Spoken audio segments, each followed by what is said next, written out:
para hacer el cuidado del paciente necesitamos seguir de manera secuencial 5 pasos, que ya los hemos revisado, ¿no es cierto? Necesitamos, dentro de uno de los pasos de esos 5, está el cálculo de requerimientos. Ya hemos hecho el tema correspondiente a esa parte, ¿no es cierto? Cómo determinamos requerimientos y vamos a reforzar con la práctica que les vamos a dar la próxima semana. Eso está claro, ¿no? Todo lo que hacemos con el paciente, dijimos, tenemos que registrar en algún lado. ¿Ya? El paciente que va a ser atendido por nosotros tiene que tener no el paciente, sino la institución donde el paciente acude, tiene que tener el documento oficial, legal también, de la atención que ha recibido. Y esto es la historia clínica y en este caso la historia clínica dietética. Pues esa es la otra parte que ahora vamos a presentar como parte del avance de este día miércoles que estamos utilizando o estamos aprovechando para avanzar un poco de teoría, pero también considerando que es un día de clase práctica, por lo tanto la asistencia y todo debe ser más regular, más constante, ¿no? Entonces, vamos a confirmarme, por favor, si podemos ver claramente. Sí, licenciada, se puede ver. Bien, entonces tenemos acá el otro componente, les decía, ¿no? El documento donde de manera regular y de manera también legal incluso tenemos que registrar lo que hacemos con el paciente, ¿no? No puede quedar en nuestra memoria porque es frágil también. En un día, por ejemplo, yo veo en la consulta externa, veo por lo menos 6 a 7 pacientes. Si yo no registrara qué hago con cada uno de ellos y no tuviera una constancia escrita, documentada, pues para la siguiente vez que vea al mismo paciente, yo no sabría ni qué hice con el paciente, ni qué le di, ni nada, ¿no? Para eso, para hacer un seguimiento de manera secuencial de lo que el paciente va a recibir de parte de nuestra especialidad, tenemos que hacer el registro correspondiente. Y en este caso vamos a hablar de la historia clínica dietética, ¿sí? Bien, entonces vamos a ver quién es responsable de este instrumento. Básicamente somos nosotros, él o la nutricionista, ¿no? ¿Cuál es el propósito de la historia clínica dietética? Básicamente es lo que les vengo diciendo, ¿no? Registrar, documentar la atención nutricional que hacemos. No puede no puede dejarse a la memoria o que el paciente se vaya con lo que le hemos hecho y listo, ¿no es cierto? Tiene que quedar constancia del trabajo del nutricionista, constancia escrita, ¿no? Documentada. Y básicamente, ¿qué sería la historia clínica dietética? Para nosotros no es nada más que el instrumento que contiene datos sobre el paciente. Por algo se llama historia clínica dietética, que se supone del paciente, no nos da información. Ayuda al profesional a interiorizarse de la situación del paciente. En la historia clínica, solo en la historia clínica, y nuestra historia clínica dietética puede ser parte de esa historia clínica también, dependiendo en qué institución estemos trabajando o estemos desarrollando la actividad, pues podemos tener un documento que sea historia clínica dietética o la parte de todos los registros correspondientes a nutrición sean parte de la historia clínica del paciente, ¿sí? En la historia clínica del paciente nosotros tenemos toda su, ¿cómo se llama? Historia, toda su historia. Tenemos desde la primera vez que ha podido ir a la institución, no solo a nuestro consultorio, sino a las otras especialidades, resultados de laboratorio, antecedentes de cirugías, toda la historia está ahí. Entonces, así al paciente nosotros le estamos preguntando, pero mucho más en detalle y más documentado se encuentra pues en la historia clínica del paciente. Entonces, no podemos dejar de mirar la historia clínica del paciente para que nuestra historia clínica dietética sea parte también de esa historia clínica. Muchos datos de repente se pueden repetir, pero no pueden ser ajenos a la historia clínica, más bien son lo que nosotros hacemos con el paciente, más bien son datos o es información complementaria a la historia clínica del paciente, ¿sí? Bien, la historia clínica se basa en un interrogatorio, o sea, no puedo hacer historia clínica en mi casa, por mi cuenta, imaginándome o preguntando a otra gente. No, la historia clínica se basa en la interrogación, en el interrogatorio o en las preguntas que le hacemos al paciente de manera exhaustiva, pormenorizada, ¿no? La historia clínica va a generar información no solo del momento, sino también pasada, ¿no? Y actual, por supuesto, no solo del momento, sino pasada. Como les decía hace rato, en la historia clínica yo puedo encontrar lo que el paciente, bueno, que el paciente ha ido a consultar, por ejemplo, a gastroenterología, a cirugía, o sea, todo lo que le ha pasado antes de venir conmigo, lo voy a encontrar en la historia clínica. Incluso si el paciente ya está viniendo a un control de nutrición, yo puedo ver antes, en la historia pasada, en hojas anteriores, puedo ver cuándo fue que lo vi a este paciente, qué le di, qué diagnóstico había tenido. O sea, voy recordando, digamos, en base a lo que yo ya hice con el paciente en la anterior vez, en esta oportunidad o en este momento, yo puedo remitirme a lo que le di antes, a lo que hice antes con el paciente, a cómo estaba, ¿no? Eso es parte también del seguimiento que uno va a hacer al paciente que está atendiendo. ¿Sí? Entonces, la historia clínica no solo me va a generar o me va a servir para registrar información del momento o actual, sino también me da información pasada, ¿no? ¿Y qué información tiene? ¿Qué datos? Estos chicos en detalle ustedes lo tienen en anexos en la parte de anexos del libro, ¿sí? Esto no tiene que ser o no es más que una hojita en anverso y en reverso. Esto que les voy a mostrar está estructurada para que nos ocupe no más de una plana y o sea, una hoja de dos carillas, una cara y una posterior, ¿bien? La primera parte de la historia clínica, como no puede ser de otra manera, son los datos de identificación de quién es la historia clínica. Entonces, acá tenemos nombre y apellidos, la edad es importante saber si tratamos con un niño, es un adulto mayor, cómo es, ¿no? La edad. Sexo, si es hombre, si es mujer. La ocupación, en qué si es profesional, de repente al que estamos viendo es un médico, que también pues, podemos atender, es un maestro jubilado, es alguien que trabaja en una empresa avícola, en fin, de qué se ocupa, ¿no? El paciente. El estado civil, si es un paciente que está casado, si está soltero, es viudo o viuda, en fin, el estado civil de algún modo puede determinar pues algunas prácticas y hábitos alimentarios, ¿no?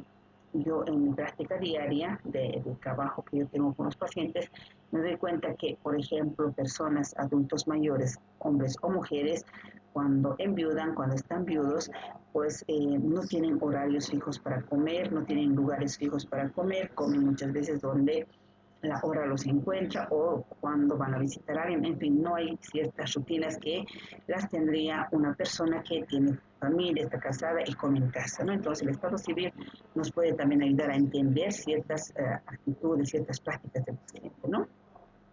La procedencia, lo propio, aunque estemos en Cochabamba, pues no vamos a suponer que todos los pacientes que vamos a ver son de Cochabamba, tienen las costumbres, los hábitos y todo en relación a los que son de Cochabamba básicamente, ¿no? Podemos tener gente del interior, del área rural, incluso siendo de Cochabamba pueden ser de Valle Alto, Valle Bajo, área rural, área urbana, en fin, podemos tener gente del interior, de Tarija, de Potosí, en fin, nuestro paciente puede venir de cualquier lugar. Entonces, para conocer un poco los hábitos y prácticas alimentarias de esa zona de procedencia, pues es importante poner acá, ¿no? Para comprender a veces lo que hace el paciente, ¿no?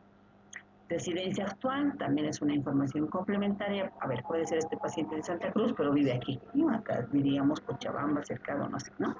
Diagnóstico médico principal. Recuerden que para hacer terapia necesitamos sí o sí conocer un primer dato, que es el diagnóstico médico del paciente. A veces ni el nombre nos lo aprendemos, pero sí sabemos que este paciente es diabético. Sí sabemos que este paciente que está enfrente mío es insuficiente renal o es obeso, porque además lo estoy viendo, ¿no? Entonces, el diagnóstico médico es importante de anotarlo, ¿no? De registrarlo. Antecedentes familiares, si el paciente tiene, digamos, diagnóstico médico principal, podría ser hipertensión y obesidad. Antecedentes familiares, de repente tiene este paciente papá o abuelo materno con diabetes, hermana o que es tía paterna, también con diabetes, entonces eso nos da una pauta del riesgo que puede tener el paciente para desarrollar enfermedades metabólicas. Entonces, antecedentes familiares, lo relevante tenemos que poner, ¿no? La parte número 2 de la historia clínica dietética son los datos de la evaluación antropométrica, ¿no? Aquí anotamos peso actual, la talla, combinamos estos dos elementos y podemos determinar el IMC. El diagnóstico nutricional no es suficiente poner IMC de 32. ¿Qué significa IMC de 32? ¿Quién me puede decir?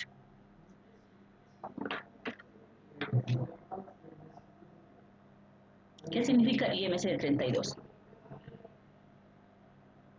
Un grado de obesidad, licenciada.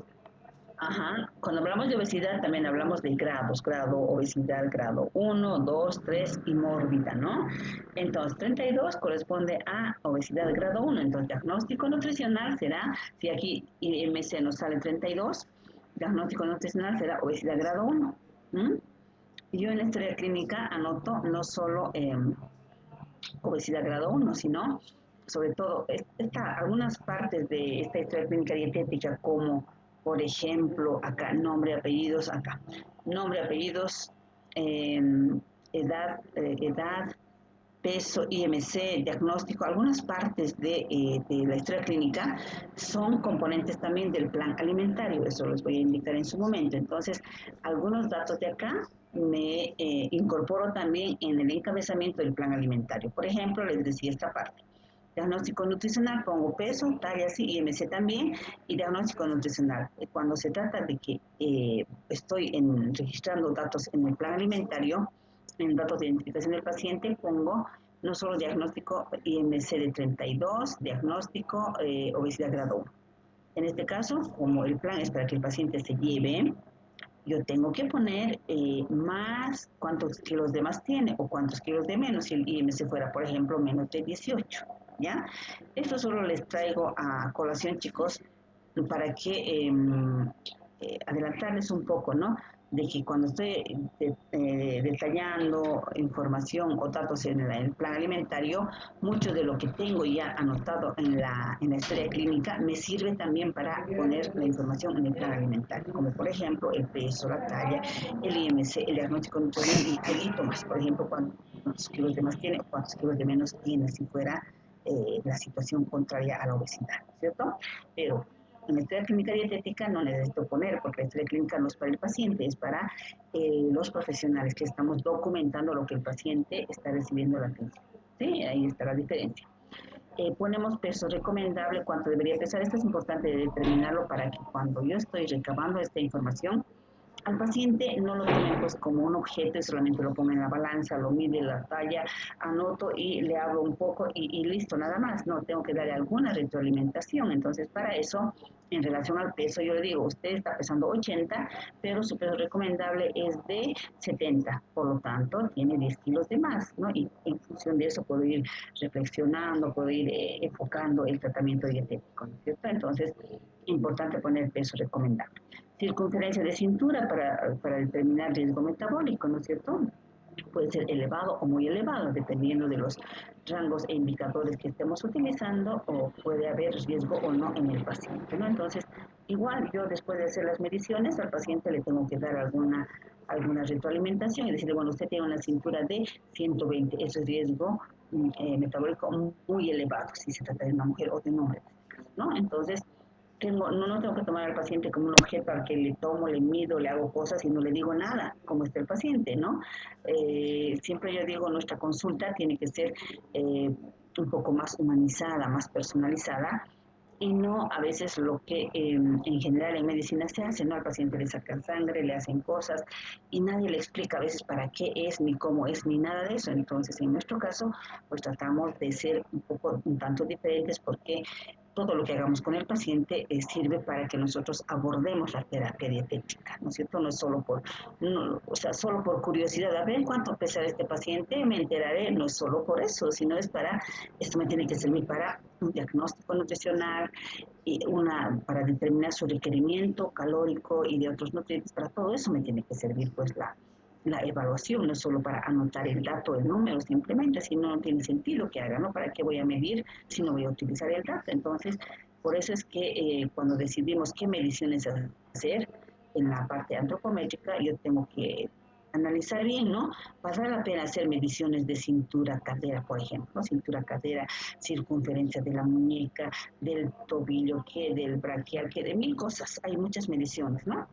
Tengo que ver la utilidad del dato, todo es importante, todo se puede hacer, pero tengo que a veces también priorizar y ver qué información voy a utilizar. No es cuestión de hacer 10 mediciones pero solo utilizar 2 para decir, usted tiene IMC de 32 y del resto, ¿qué? ¿Para qué le he tomado si no voy a utilizar el dato? ¿No? Entonces, al momento de decidir qué parámetros voy a utilizar para la evaluación antropométrica, siempre tengo que pensar en la utilidad del dato. Obviamente tampoco voy a ser muy simplista y muy cómodo de decir, solo lo peso, lo mido, IMC y listo, de demás no miro porque no tengo tiempo, no, cualquier excusa, tampoco hay que, siempre cada paciente es único, ¿no? Dependiendo del caso, hay que hacer mediciones las necesarias y suficientes además, ¿no?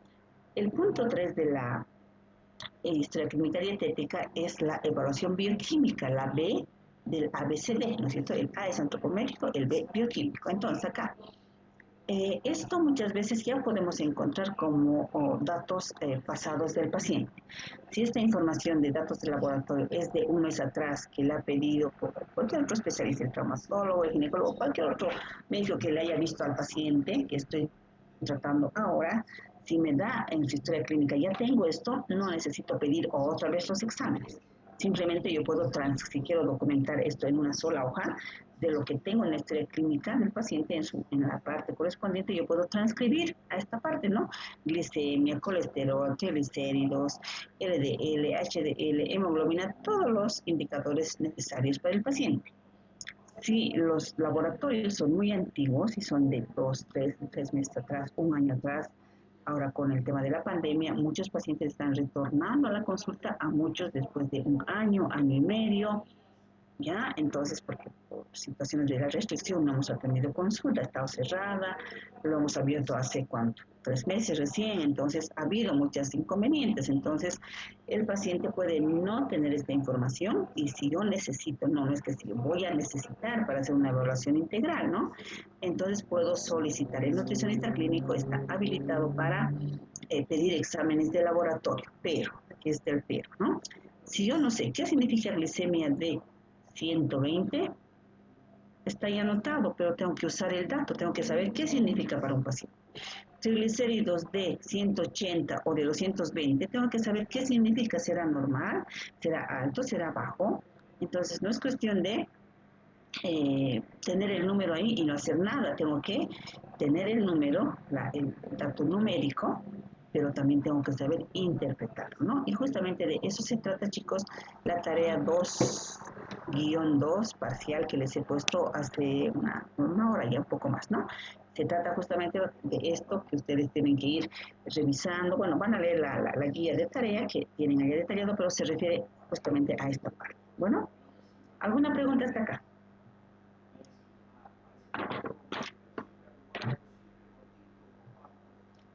¿Está todo bien, chicos? Ya, entonces, de acá, ¿qué es lo necesario? Que ustedes deben conocer valores normales de cada parámetro bioquímico, ¿sí? De cada parámetro. Y de memoria tienen que saber, chicos. Es algo que, al igual que la composición nutricional promedio de los alimentos o de los grupos de alimentos que tenemos que saber así, rapidito, igual esto tenemos que saber si el paciente les dice, ¿sabe qué? Estoy con triglicéridos de 180 y el médico me ha dicho que venga con el nutricionista. Si no saben qué significa 180, ¿ustedes qué van a hacer? Nada, van a tener que buscar su tabla, ¿qué? Nada, ese rato tiene que saber y darse cuenta que eso está fuera de rango y hay que hacer algo con el paciente, ¿no? Bien, tenemos la evaluación clínica, es decir, la C y la ABCD de la evaluación, ¿cierto? Aquí, como dice clínica, pues no le pregunto al paciente, sino observo, lo miro al paciente. Veo su estado general, cómo está decaído, está con energía, está como está, ¿no? Piel, si tiene palidez en las mucosas, tiene aparentemente sequedad, cómo está el pelo, cómo está la piel, o puedo ver deficiencias de vitaminas, puedo ver acantosis en esas manchas oscuras que aparecen en el cuello y algunas partes donde hay infección para el paciente, en fin, todo lo que es evaluación clínica yo lo tengo que poder observar. De solo ver al paciente, tengo que darme cuenta que este paciente está adelgazado, está desnutrido, está con obesidad, está con sobrepeso. Obviamente para tener el dato preciso, pues seguramente voy a hacer una evaluación antropométrica, ¿no? Para verificar en número en cuánto está. Pero si yo tengo un paciente con piel pálida, mucosas pálidas compatibles con déficit de hierro. Sí, esa es mi observación clínica. Yo puedo pedir examen de sangre completo, un hemograma completo donde seguramente va a aparecer hemograma, va a aparecer hemoglobina, va a aparecer muchos indicadores bioquímicos que me van a o confirmar o tal vez descartar lo que estoy observando clínicamente en el paciente, ¿no es cierto? Si yo observo acantosis, esas manchas oscuras que hemos visto que aparecen en muchos pacientes con obesidad, lo mínimo que voy a pedir, independientemente del perfil lipídico y demás, voy a pedir glicemia e insulina basal. Con los dos datos voy a determinar el HOMA, ¿no es cierto? Es una formulita que se utiliza para determinar resistencia a la insulina, ¿no? Si el paciente tiene o no resistencia a la insulina. Entonces, todo lo que yo observo con el paciente lo puedo corroborar con la información bioquímica, es decir, al aplicar el ABCD de la evaluación, voy complementando una información con otra, ¿no? Porque se trata del mismo paciente. Al mismo paciente que lo veo obeso, que lo veo con acantosis, lo voy a pesar, lo voy a medir, voy a pedir laboratorios, voy a indagar sobre su alimentación y voy a tener el panorama de todo lo que tiene el paciente en cuanto a la evaluación que estoy haciendo. ¿Sí? Entonces, la evaluación clínica se relaciona mucho con lo que yo pueda ver, y para ver y detectar signos de deficiencias o de excesos, ¿qué tengo que saber? También tengo que saber parámetros normales, tengo que saber cómo se manifiesta déficit de vitamina C, déficit de vitamina A o de calcio o de hierro, o qué está pasando con el paciente, ¿no? ¿Qué cosas me está llamando la atención clínicamente y cómo se relaciona con alguna deficiencia o con algún exceso de algún nutriente en específico? Entonces, no es cuestión de mirar a la cara del paciente, simpático, bonito, nada más, sino ver un poco más allá, ¿no es cierto? Para eso es la evaluación clínica, que unos con otros, diferentes formas de, o más bien métodos de evaluación se van complementando unos a otros. Solo observación clínica ayuda, pero no es suficiente. Solo antropometría ayuda, pero no es suficiente. Solo preguntar sobre la dieta ayuda, pero no es suficiente. No tenemos que complementar, por algo se llama el ABCD de la evaluación nutricional. Tenemos que hacer todo, ¿no? Entonces, acá justo la parte de la evaluación dietética, que sería la D de la evaluación, y podemos utilizar diferentes técnicas, ¿no? Podemos usar recuadro de 24 horas, que ya hemos visto, frecuencia de consumo, podemos usar perfil de dieta habitual, y este es el modelito de perfil de dieta habitual. Entonces, aquí que tengo. Esto les expliqué en detalle, ¿no es cierto? En la anterior clase, cuando hemos visto métodos de evaluación, ahí les hemos explicado con modelos y todo.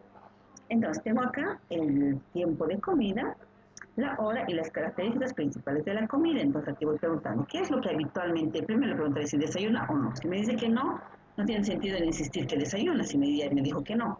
Entonces, sí, cuando me dice que sí, yo voy preguntando, ¿y qué es lo que generalmente desayuna? Primero, ¿a qué horas es habitual que desayune? ¿Qué compone su desayuno? Café, té, con azúcar, con cuánto de azúcar, con pan, sin pan, con un pan, con dos panes, pone algo al pan. En fin, voy haciendo un interrogatorio sobre la alimentación habitual que tiene el paciente, ¿no? Y aquí me voy haciendo ciertos registros y también puedo utilizar la frecuencia de consumo, que también le hemos explicado cuando hemos visto métodos de evaluación. Aquí nada más voy poniendo tiqueitos o algunas señales, ¿no? Tiqueos, cruces, en fin, y nos va dando como un mapa, ¿no? De a ver el paciente. Este paciente tiene muchos tiqueos en cada día. Sí, aparecen muchos tiqueos en cada día y son alimentos básicos, son alimentos compatibles con una dieta saludable, con una alimentación completa, equilibrada. Entonces, mi conclusión es que este paciente tiene alimentación adecuada. Pero si veo muchos piqueos, sobre todo en muchas grasas, frituras, comida chatarra, azúcares, golosinas, gaseosas, mucho de eso, puedo tener también una conclusión diferente, ¿no? Si veo, por ejemplo, agua pura, casi nunca, pues ya me da una idea de que este paciente no tiene el hábito saludable de consumir agua pura cada día, que es lo recomendable, ¿no es cierto? Entonces, la frecuencia de consumo me da un pantallazo, así un mapeo de lo que el paciente hace con su alimentación de forma diaria, de forma semanal. Ahora, una vez, a veces tomar una gaseosa para nadie es malo, ¿no? Tomar nunca una gaseosa es mejor para todos, pero tampoco podemos juzgar o condenar al paciente porque alguna vez haga algo que no es compatible con la alimentación saludable, por ejemplo, ¿no? Entonces, en general, nosotros como dietistas nunca vamos a juzgar al paciente, ¿no?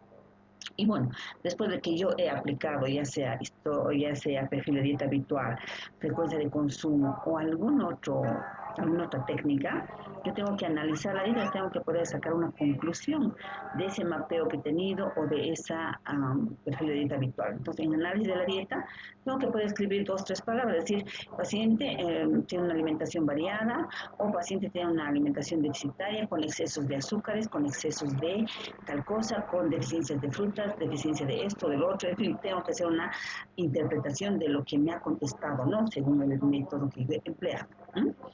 Intolerancia alimentaria, le pregunto, ¿hay alimentos que no tolere, que le hagan mal? ¿No? Y me dice, sí, por ejemplo, la leche, ¿qué le pasa con la leche? O simplemente lo ubico en rechazo a alimentos, simplemente no le gusta, rechaza los alimentos, ciertos alimentos, ¿no es cierto? Entonces, es diferente, ¿no? Cuando yo llego a la parte de intolerancias, es porque tiene alguna manifestación negativa o algo que no es agradable para el paciente, es una intolerancia, ¿no? Rechazo alimentos, simplemente no le gusta, lo rechaza, no lo prefiere, una cosa así, ¿no? Entonces, ambos datos son importantes de considerar a la hora de estructurar el plan. Si tengo un paciente con intolerancia, que se dio al brócoli, porque, bueno, pues tiene ciertos componentes que a este paciente le puede producir cierto tipo de alergia. ¿Mm? O los frutos secos como las almendras, nueces, en general son alergenos. Muchos pacientes normales como nosotros no reaccionan, no pasa nada, lo consumen normal, pero hay gente que puede tener alergia al maní o cosas así, entonces no voy a insistir en incluir en el plan alimentos a los cuales el paciente es intolerante. Tengo que acordarme en ese momento de hacer el plan de no incluir pues alimentos que el paciente no los tolera.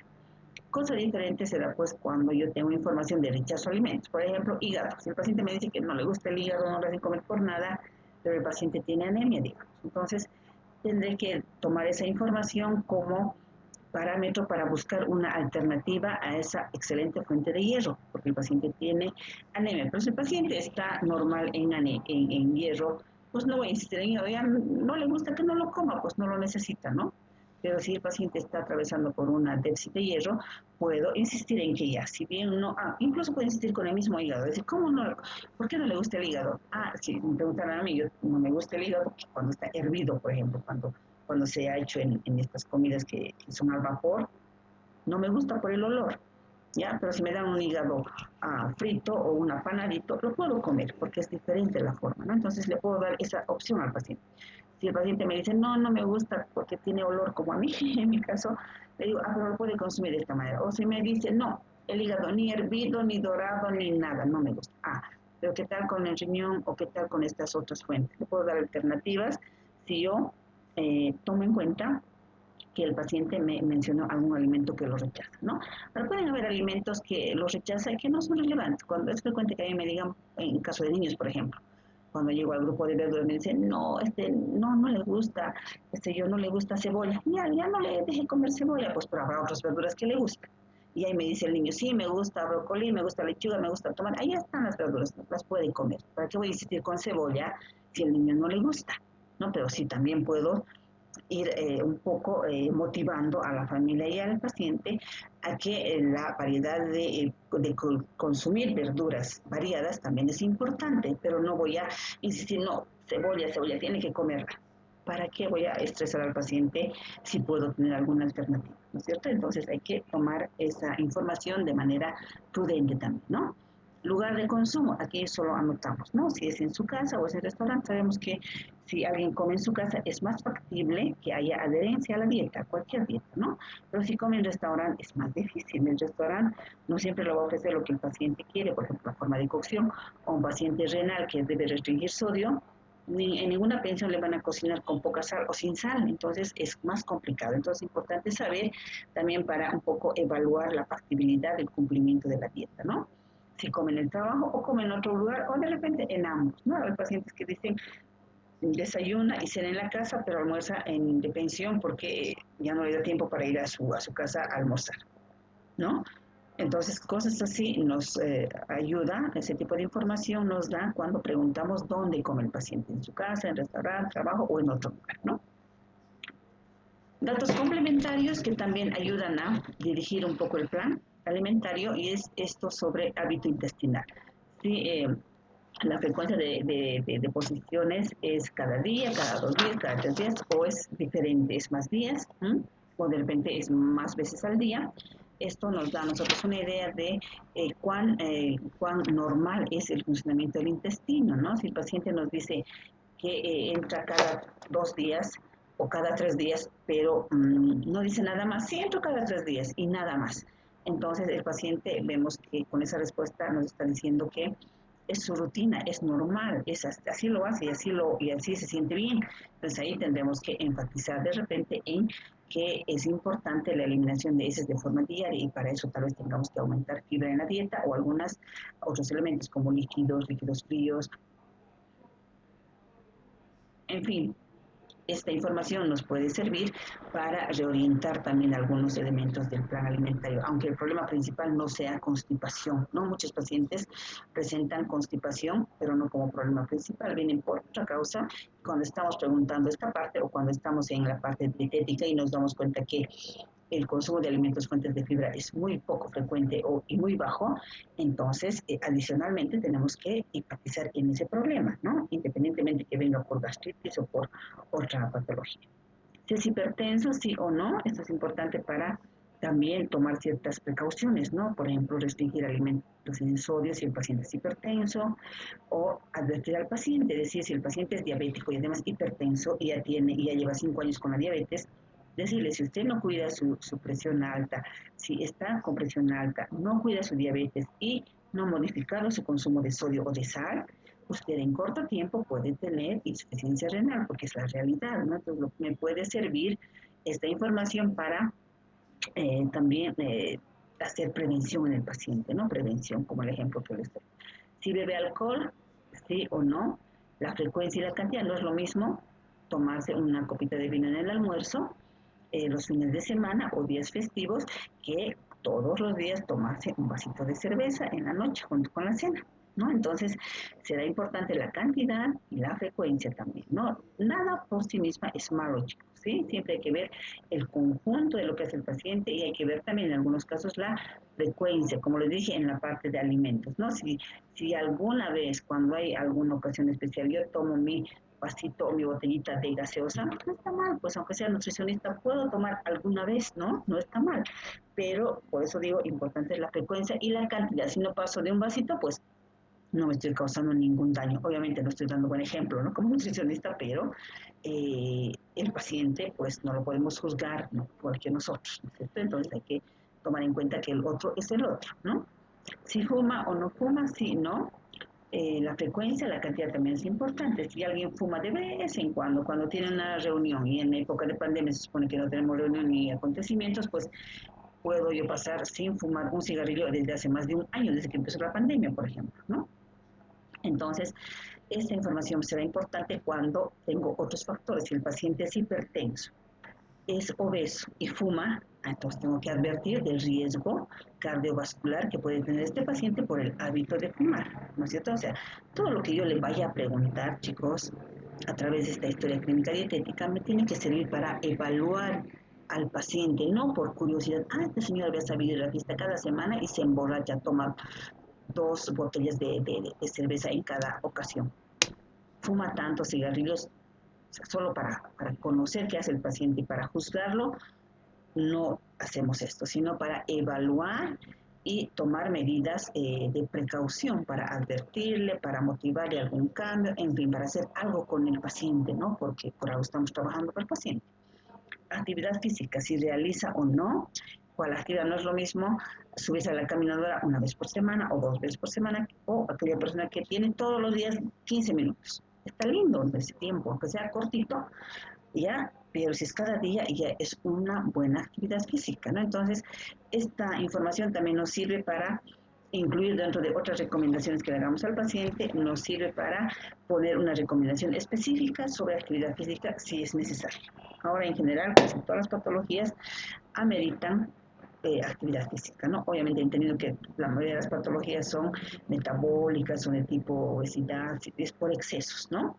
Obviamente a un paciente que tiene bajo peso de desnutrición, pues no le vamos a decir haga actividad física, ¿no?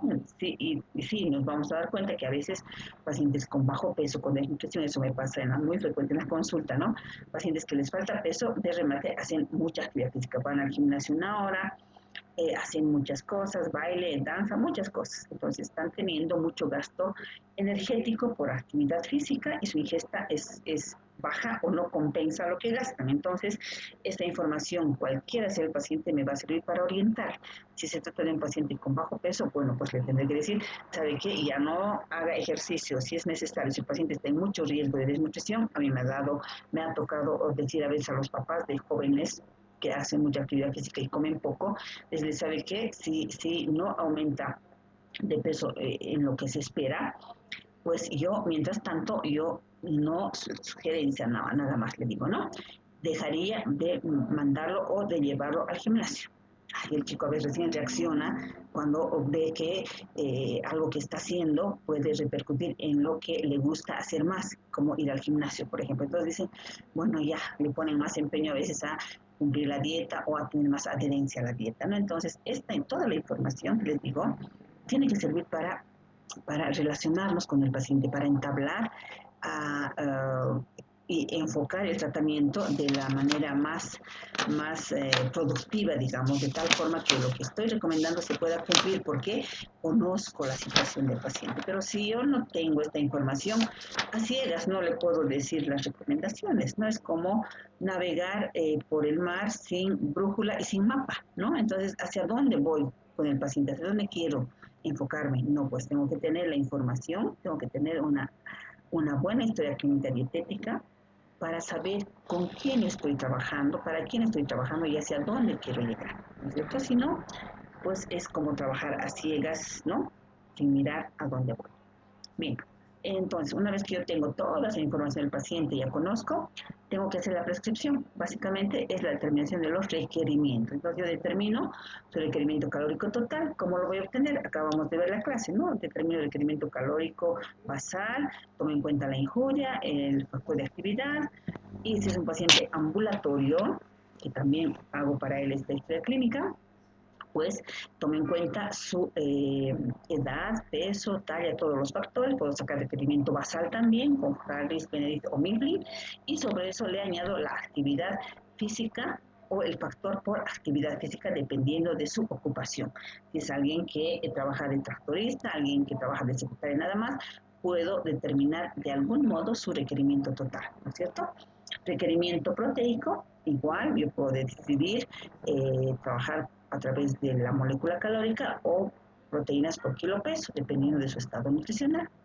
Otro requerimiento, si necesita más fibra, necesita de repente suplementos de calcio, ácidos omega 3, sulfato ferroso más ácido fólico más vitamina C, en fin, lo que el paciente requiera en base a todo lo que he visto antes, a todo lo que he observado, he revisado laboratorios, en fin, todo lo que he hecho antes, yo tengo que llegar a este punto de determinar lo que el paciente necesita, ¿sí? Con todo eso, que hasta aquí simplemente son números, ¿no? Que no le doy al paciente. El paciente no sabe su requerimiento, ni proteico, ni calórico, ni nada. Le puedo informar, pero en números él no sabe ni tiene por qué saber. Aquí es donde recién el paciente tiene que tener algo más claro. Entonces, indicación dietética, en base a todo lo que he hecho antes, tengo que calcular la dieta, definir y hacer el plan alimentario. Entonces, indicación dietética, aquí primero dirá, punto número 1, la estrategia número 1 de nuestra intervención siempre va a ser la dietoterapia. Entonces pongo, por ejemplo, es un paciente con gastritis, voy a poner dieta blanda hipoglácea, fraccionada en 5 comidas. Punto 2, educación alimentaria nutricional. Punto 3, si el paciente que tiene gastritis además obeso, le voy a poner caminatas diarias de 30 minutos o la actividad que le esté recomendando. 4, si el paciente además es dislipidémico, puedo poner dislipidémico leve, que está sin tratamiento médico, sin estatinas ni ningún medicamento. Puedo poner acá suplementos de ácidos grasos omega 3, fibra, en fin, ¿no? Incluso puede haber un punto 5, ¿no?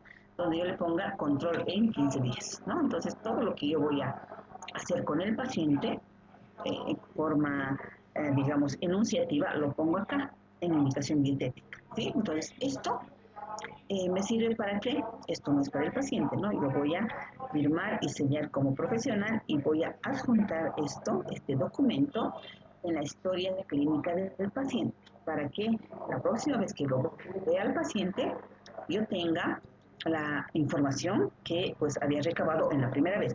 No lleno cada vez la historia clínica, la hago en la primera vez que tengo contacto con el paciente, ¿sí? En las siguientes veces de seguimiento, que es el punto 5, ¿no? El paso 5 del proceso de cuidado y atención nutricional del paciente, hago el seguimiento. Entonces, el seguimiento simplemente consiste en ver todo lo que he hecho antes con el paciente, le interrogo, primero obviamente hago una nueva evaluación antropométrica para ver si la meta era bajar de peso para el paciente, veo si efectivamente bajó o no de peso, ¿no? Con la balanza y demás. Otra vez veo IMC, todo lo necesario. Le hago el interrogatorio para ver si me ha comprendido lo que le indiqué en la primera vez. Le pregunto qué desayuno esta mañana, cómo fue, o sea, voy haciendo ciertas preguntas que me van a ayudar a comprender y a saber cuánto el paciente se ha adherido a la dieta. Incluso yo empiezo así, le digo, de todo lo que le he indicado la otra vez, de todo lo que le he dado en esa hojita que dice plan alimentario, donde le he dicho que le hago un resumen breve, ¿no? Donde le he dicho que consuma 3 frutas al día, tenga pan integral si es un paciente con obesidad, por ejemplo, ¿no? Que consuma leche descremada, todo lo que le he dicho, incluido la actividad física que debe hacer. De todo eso, si teníamos que cumplir un 100%, ¿cuánto considera que usted ha hecho? El paciente me dice, solo un 70, no creo que 50, es que consciente nada más, es que he estado de viaje y he estado de viaje y no he podido cumplir la dieta. Entonces parto por ahí incluso, ¿no? Escribo en la hojita de seguimiento, pongo, paciente refiere cumplir 50% de adherencia. Y voy constatando, a ver, veamos, ¿qué ha hecho? Tal vez me doy cuenta que el paciente a veces se subestima, ¿ya? Y me doy cuenta que el paciente no ha cumplido el 50%, sino más. Le digo, no, por lo que me dice que está haciendo, usted ha cumplido más, o sea, ha hecho ha hecho una buena adherencia. O en algunos casos, un paciente me dice, sí, 90% todo hecho igualito como usted me ha dicho. A ver, vamos a ver. O sea, hoy no le digo eso al paciente, ¿no? Porque no lo puedo intimidar así. ¿Ya? Entonces, ¿qué desayuno ayer? A ver, cuénteme, ¿qué desayuno ayer? Y así voy haciendo ciertas preguntas claves para corroborar lo que el paciente me ha dicho, que ha cumplido un 90 y a veces me dice todo igualito hecho. Y en la balanza me dice que ha habido algún cambio, pero no lo he esperado. Entonces voy corroborando lo que el paciente también me va diciendo, es en la etapa de seguimiento. Entonces, la historia clínica dietética la hago al principio, se recomienda que se haga en los primeros días si es paciente hospitalizado, ¿no? Entonces, el seguimiento es parte importante también de la atención que hacemos.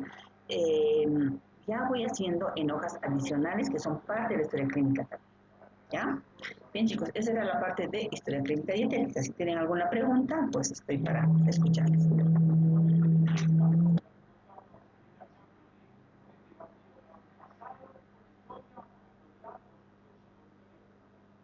¿Quedó claro, chicos? Licenciada, esta parte sí, pero tengo una pregunta respecto a la historia clínica. Am, ¿Esta historia clínica es la oficial de Bolivia, cosa que se utiliza en todas las centros de salud, o hay otros tipos de historias clínicas? Bueno, la historia, vamos a dividir en dos, ¿ya? La historia clínica como tal, o el expediente médico que también se llama, o la carpeta familiar, dependiendo en qué institución, tiene a veces diferentes nombres. Entonces, el expediente médico, o la historia clínica, o la carpeta familiar del paciente, el formato es casi universal, casi universal. Dependiendo de dónde estemos, en qué institución estemos, pueden añadir más o menos formularios. Puede haber diferencia, pero el formato es casi universal. Tiene que aparecer una primera hoja de datos generales del paciente, donde ha habido el primer contacto, donde ha habido la primera hoja de su historia clínica, donde ha habido la primera vez donde le han aperturado la historia clínica. ¿Sí? Eso es en relación a la historia clínica del paciente. La historia clínica dietética, ahí hay variedad. Lo que tienen en el libro ustedes es algo que yo he diseñado de manera personal, digamos así, es mi producto, ¿ya? Recabando toda la información bibliográfica, la experiencia en el laboral y viendo todo eso, pues yo he diseñado, lo que tienen en el libro es lo que yo he diseñado tomando de varios autores, comprobando que ese es el instrumento que me sirve a mí. y le he llamado historia clínica dietética y le he puesto todos los componentes o las partes que acabamos de presentar y que la tienen ustedes en extenso en anexos del libro, ¿ya? Eso les digo, no es común ver en otros lados igualito exactamente. Aunque muchos me han copiado y bueno, le han puesto autoría y eso no está bien también, pero bueno, no me puedo pelear con quien me conozco, ¿no ve? Sin embargo, hay instituciones que con otro nombre tienen también una historia clínica dietética. En la Caja Nacional le llaman hoja de alimentación y hay alguna información, incluso ponen datos de peso. O sea, cada institución, cada profesional, Aidita, puede diseñar su propia formulario o su propia herramienta de historia clínica dietética. Puede hacerlo.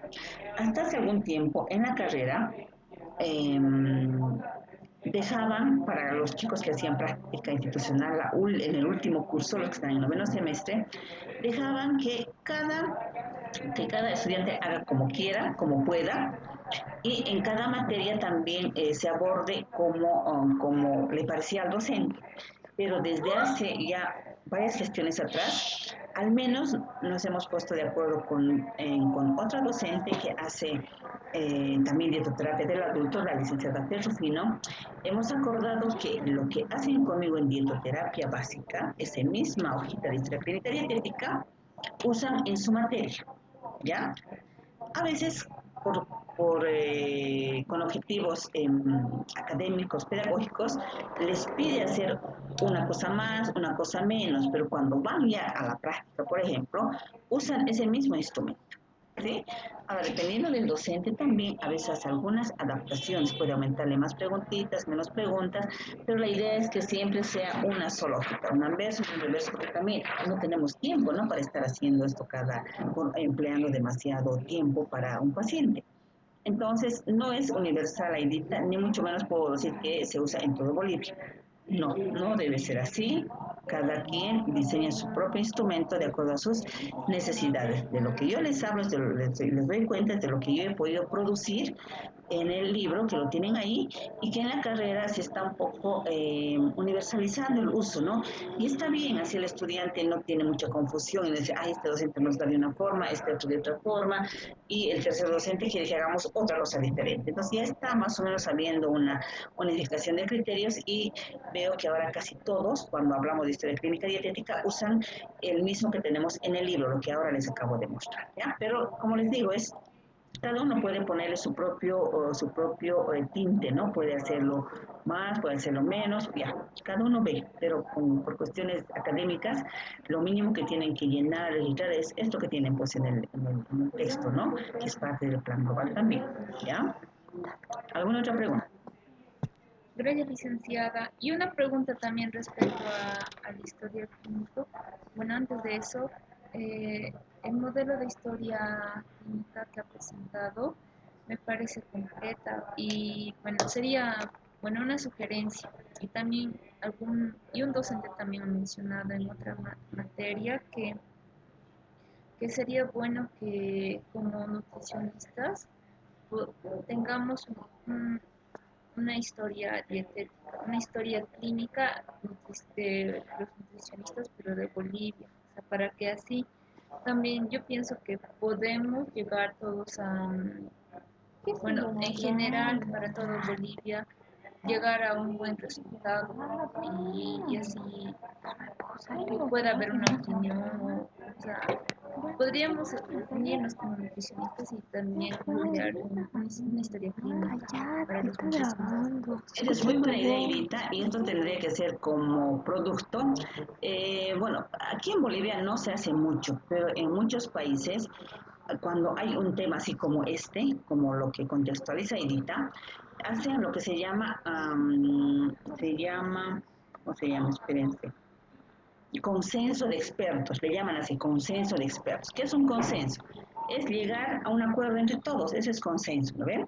Entonces, hay consenso de expertos para tal cosa. Nosotros podríamos hacer un consenso de expertos para diseño o para historia clínica dietética y llegar, eso sería un consenso de expertos a nivel regional inicialmente tal vez y a nivel nacional. Podríamos hacer, pero bueno, lamentablemente ahorita no hay la instancia que encabece hacer esto, pero bueno, les comento entre paréntesis, estoy yo queriendo impulsar la conformación de una sociedad científica de nutrición clínica. Entonces, ya tengo en mente hacer un primer consenso, por ejemplo, de expertos sobre la alimentación hospitalaria. La alimentación hospitalaria en cada lugar es tan diferente, en unos es más completa, en otros es tan pobre, cuando en todos debería ser igual, porque los principios nutricionales, los requerimientos nutricionales del paciente aquí en Oruro, en Cochabamba o en la China son los mismos, de acuerdo a la patología. Entonces, tengo esa idea, ¿no? De ojalá pueda llegar algún rato de hacerlo, de hacer un primer consenso de alimentación hospitalaria. Otro podría ser esto, un consenso de expertos para historia clínica dietética, así podrían surgir varios consensos. ¿Y cuál es la virtud de esto? No es la idea de Juana Molina, es la idea de varios.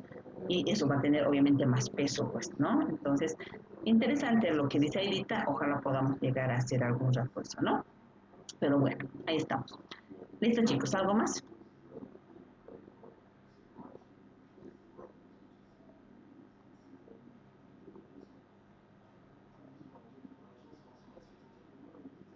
Bien, tenemos todavía, bueno, ahorita, ¿cuántos temas hemos visto, chicos? Dos temas, si no estoy mal, licenciada, vimos ya.